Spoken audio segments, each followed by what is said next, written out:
Good morning. It's been a long time since I did a quick video, and I just want to, just chat with you all about something that's been on my mind lately, which is the concept of having an ownership mentality. This is something I talked to some of the younger guys, some up and coming leaders about the other day. Oftentimes you all hear me talk about entrepreneurship, as a tool for economic development to rebuild communities, to create localized power, to address the situations of poverty, to improve, community pride, understanding, the ability of us to create our own destiny, do our own philanthropy, all of that other stuff. But fundamentally, there's something even deeper, that we have to address, even as we move towards this concept of local ownership, local power.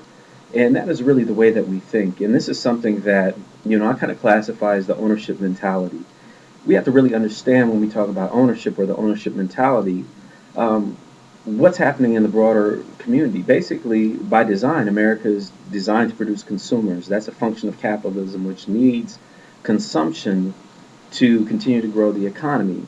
But what has happened in what I call hyper corporatism or hyper capitalism is whereas before we were not just consumers or defined as consumers, we were also recognized within the broader context of community, society.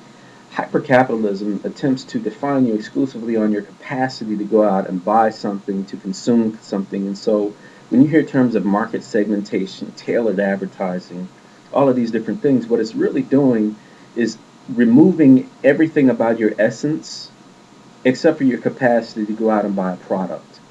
And so from in that regard, America has really been driven and force feeding this massive consumption. And so now you are this single event event or entity that is related solely to your ability to go out and purchase something as somebody that's related to the broader community that has other value systems, that is a mother that wants to see her children grow, that is a community member that wants to see their community do better. That is way secondary to your ability in this modern society to go out and consume. My response to that is that we have to begin to retake back ownership of our psychology, of our community, of our families. And that starts with this ownership mentality, which simply says, I'm going to take ownership of as much of my life as possible. This is how you begin to address some of these pathologies, some of these depressions, individual and also collective. Because so much of the world now is based upon something that's outside of you or how they identify you, but you need to take back your identity. You need to own it. So the ownership mentality first says is that I'm going to own as much as my space, psychological, emotional, spiritual, as possible. It's going to be mine. It's going to be nobody else's. I'm going to safeguard it. I'm going to build it. I'm going to treasure it. And then once I have that built up, I'm going to extend that ownership and help others become owners of their own circumstance. And then collectively, we become owners of our own community. And then once we own our own community, we're going to influence the rest of the nation to then re-engage us in a way outside of what we can just buy, but also all the other needs and desires that we have. This is called, corporatism is called a hegemony, meaning that it's the dominant way that the broader society is forcing us to, or attempting to force us to try to think. And as a result, when pathologies or sicknesses in our minds and in our behaviors begin to happen outside of that hegemony, we have no response because the only response from the hegemony of corporatism and consumerism is go out and buy more to make yourself feel happy. So we have people that go out and they try to buy more clothes to make themselves feel happy, to help fix some of the pathologies or sicknesses that they intuitively recognize about themselves, but they cannot identify why. Or we say go out and eat more, and so we get fat. We say your value is based upon the things that you have, not who your intrinsic self-worth as a child, a unique creation of God or whatever you believe in.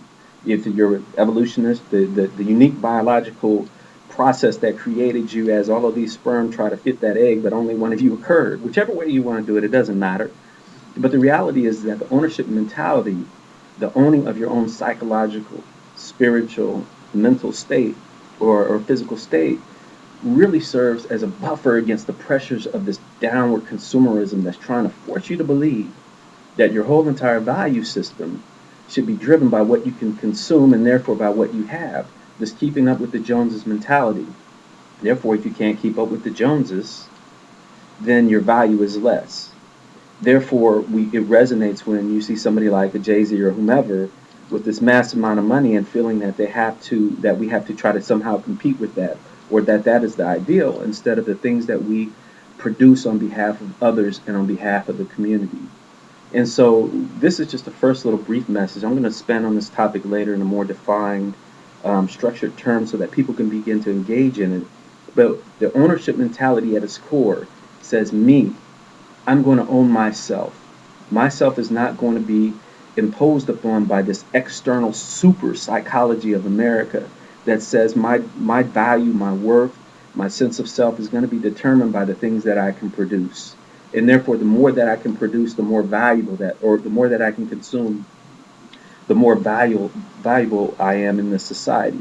The more that I have, the more valuable I am in the society. Instead, we're going to turn that around, take ownership of our condition, take ownership of our mind, our psychology, our spirituality, our state of being, and say who I am is what is of value.